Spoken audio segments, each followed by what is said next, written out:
तो इसलिए हमने रशिया से वो डील ख़त्म नहीं की और हम उससे कर रहे हैं। हमारा आज का उद्देश्य ये है कि ये जो युद्ध चल रहा है ये जल्दी से जल्दी ख़त्म होना चाहिए।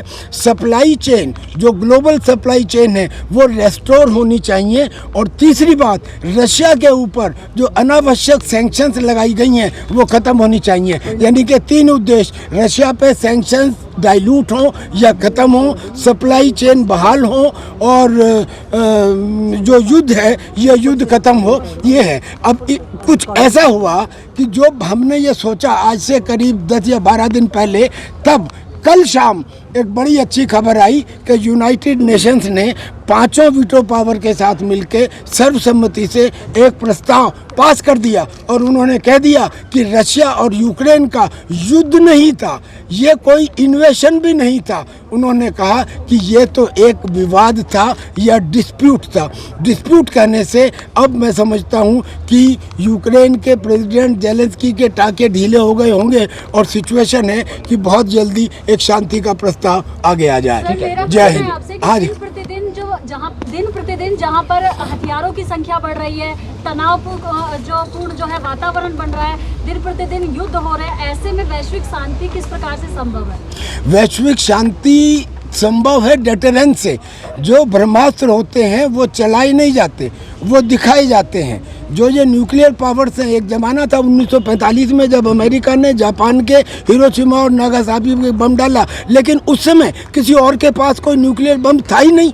आज 13,000 एटॉमिक बम है, बहुत सारी कंट्रीज न्यूक्लियर हैं। वो इसलिए थोड़ी है कि वो चला देंगे न्यूक्लियर बम को, वो इसलिए हैं कि डेटरेंस, कि मेरे खिलाफ एक्शन ना लिया जाए वरना मेरे पास ये है। तो हथियारों का बहुत ज़्यादा होना ये नहीं कह सकते कि ये विश्व शांति के खिलाफ है। हथियारों का दुरुपयोग होना विश्व शांति के खिलाफ है। मैं तो आज ये भी एक आवाज़ देता हूँ कि 1 लाख बंदूक थी अंग्रेज़ों के पास और 35 करोड़ हिंदुस्तानी थे। अगर हिंदुस्तानियों के पास उस समय बंदूकें नहीं होती तो मजाल थी कि वो 200 साल तक हमारे ऊपर राज करते। या जो मुस्लिम आक्रांता आए थे जिन्होंने आके थोड़ी थोड़ी सी बंदूकों के बल पे हमारे जैसे नियत्ते लोगों के ऊपर राज किया। पूरे हिंदुस्तान के अंदर हमने प्राइम मिनिस्टर को लिखा है that the gun policy should be revised, gun policy should be revised. लोग बाग अक्सर ये कहते हैं आप हर एक को गन दे दोगे तो लड़ने लगेंगे आपस में। गलत। उदाहरण, कर्नाटक में एक जिला है कुर्ग और उस कुर्ग जिले में 100% लोगों के पास बंदूक है। और जब पूरे हिंदुस्तान के अंदर सर्वे किया गया तो पता लगा कि सबसे कम अपराध का रेट कुर्ग में है। आप इसे इंटरनेट के ऊपर चेक कर लीजिए। इसलिए हथियारों का होना गलत नहीं है, हथियारों का दुरुपयोग गलत है। हथियार अपराधियों को रोकने के लिए इस्तेमाल किए जाने चाहिए। ठीक है जी। जोली साहब, मेरा प्रश्न पूछे जी। आइए राजीव जी, आगे आइए जोली साहब। राजीव जी आइए। सर थोड़ा आगे, थोड़ा आगे आ जाओ। ठीक है जोली साहब सीधे आइए थोड़ा सा। जोली साहब, मुख्य उद्देश्य क्या था आज के प्रदर्शन का, जो आपने मार्च निकाला, मीडिया से रूबरू हुए, क्या कुछ मांग आप कर रहे हैं? देखिए, एक ही मकसद है, विश्व शांति। हमें युद्ध नहीं चाहिए।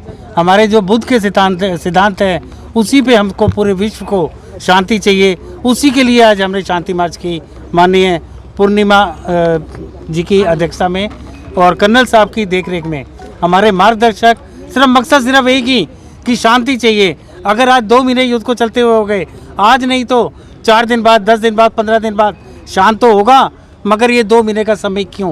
मुझे याद है तो सर, वो मध्यस्थता आप किसको मानते हैं कि युद्ध को कौन समाप्त करा सकता है? वो मध्यस्थता कौन करेगा? देखिए, जैसे हमने कहा कि हम भारत के नागरिक हैं, भारत की राजधानी दिल्ली के दिल जंतर मंतर से आज आवाज़ बुलंद कर रहे हैं। भारत जिसे हम विश्व गुरु सब देख रहे हैं, हम चाहते हैं कि भारत ही इस शांति के लिए आह्वान करे और इसकी पहल करे। और हमें पूरे भारतीयों को विश्वास है कि हम होंगे कामयाब, क्योंकि हमारा यही सोच है। जिस प्रकार से जो घातक हथियारों का निर्माण हो रहा है दिन प्रतिदिन, आपको नहीं लगता कि राष्ट्रीय सैनिक संस्था को इसके खिलाफ जो है आगे आना चाहिए कि इस प्रकार के हथियार बने ही नहीं जिससे मानव की जनसंख्या कम? देखिए, हम घातक इस मंच के माध्यम से कंप्लीट डिसआर्मामेंट के बारे में यहाँ से यूनाइटेड नेशन को मैसेज दे रहे हैं, क्योंकि जहाँ हथियार, जैसा कि अभी त्यागी जी ने कहा कि हथियार युद्ध के लिए नहीं है, वो एक शांति बनाए रखने की भी व्यवस्था है, लेकिन हथियार का दुरुपयोग हमेशा गलत है, जैसा कि अभी यूक्रेन में किया जा रहा है। यूनाइटेड नेशन ने और यूएस गवर्नमेंट ने $33 बिलियन के हथियार यूक्रेन को देने की व्यवस्था भी की है। इससे क्या होगा? इससे तो अशांति फैलेगी। यूक्रेन में वो हथियार जाएंगे, वो मे बी रशिया के विरुद्ध में यूज़ किए जाएंगे, लेकिन रशिया भी तो फिर $33 बिलियन के हथियार यूज़ करेगा। तो मतलब ये है कि $100 बिलियन के हथियार उस भूमि पे यूज़ हो जाएंगे और उस पे मरेगा कौन? आम नागरिक। जहाँ पर मैम पूरे विश्व में हर लोगों को लगता है कि मुझे टॉप पर आना है, ऐसे में शांति संभव है? सबको आगे बढ़ने की होड़ लगी हुई है। शांति बिल्कुल संभव है और शांति ही होगी। आप कितना भी युद्ध लड़ लीजिए, कितने भी युद्ध लड़ लीजिए। आपने प्रथम विश्व युद्ध देखा, सेकंड विश्व युद्ध देखा, आज चाहे आप तीसरे विश्व युद्ध की तरफ बढ़ लीजिए, लेकिन अंततः तो फिर शांति की स्थापना करनी ही पड़ेगी। हमारा इस मंच के माध्यम से यही आह्वान है कि शांति वार्ता की जाए। किसी भी कारण से दो बॉर्डर्स पे कॉन्फ्लिक्ट हो सकता है। जैसा कि त्यागी जी ने बताया, यूनाइटेड नेशन ने भी कल ये डिक्लेयर किया कि वो केवल एक विवाद है, ठीक है।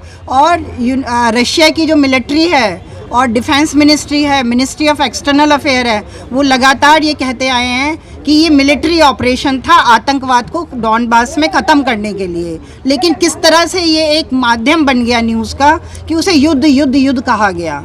ये युद्ध नहीं है, ये शांति के लिए एक स्थापित आतंकवाद को ख़त्म करने का एक प्रयास था। राजीव जी, किसको आपसे देश की जनता, युवा, सुप्रतिष्ठित समाजसेवी वर्ग आपको हमारे चैनल के माध्यम से सुन और देख रहे हैं, उनके लिए क्या संदेश और क्या अपील करना चाहिए? हम युवा वर्ग को यही कहना चाहते हैं कि वो शांति की स्थापना के लिए। मैं बोलना चाहता हूँ युवा वर्ग को, हम कहना चाहते हैं, एक बात सुनिए गौर से सारे लोग।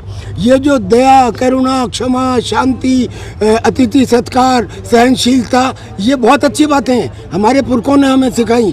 अगर ये व्यक्तिगत चरित्र का हिस्सा है, इन्हें परिवार और समाज में इस्तेमाल किया जा सकता है। जब राष्ट्र की सुरक्षा का सवाल हो तब व्यक्तिगत चरित्र नहीं, राष्ट्रीय चरित्र की आवश्यकता होती है। और राष्ट्रीय चरित्र में कैमोफ्लेज, कंसीलमेंट, डिसेप्शन, षड्यंत्र, युक्ति, वो चीज़ें कि स्ट्रांग कहीं पे हो दिखाओ कि हम कमज़ोर हैं वहाँ पे, और जहाँ कमज़ोर हो वहाँ दिखाओ कि स्ट्रांग हो। This is called tactics. तो हमें अपने युवाओं को बताना है कि व्यक्तिगत चरित्र भी डेवलप करें और राष्ट्रीय चरित्र भी डेवलप करें। अगर युवाओं में राष्ट्रीय चरित्र रहा होता तो यहाँ पे मोहम्मद गौरी या अंग्रेज नहीं आए होते। ये आवश्यकता है। Yes sir. किस किस को ज्ञापन देने वाले हैं आज आप? ज्ञापन सिर्फ हमारा यूएन को जाएगा, और क्योंकि यूएन की जो पावर अगर जो मानी जा रही है, उसके लिए ज्ञापन हम यूएन को दे रहे हैं कि इसे शीघ्र ही शांति की ओर इसे बढ़ाया जाए, विश्व में शांति के लिए। यही हमारा पैगाम है। ठीक है सर, शुक्रिया, thank you very much. Sir, thank you. हम सब क्या मांगते? हम सब क्या मांगते? हम सबको क्या चाहिए? हम सबको क्या चाहिए? हम सबको क्या चाहिए? हम सब क्या मांगते? हम सबको क्या चाहिए?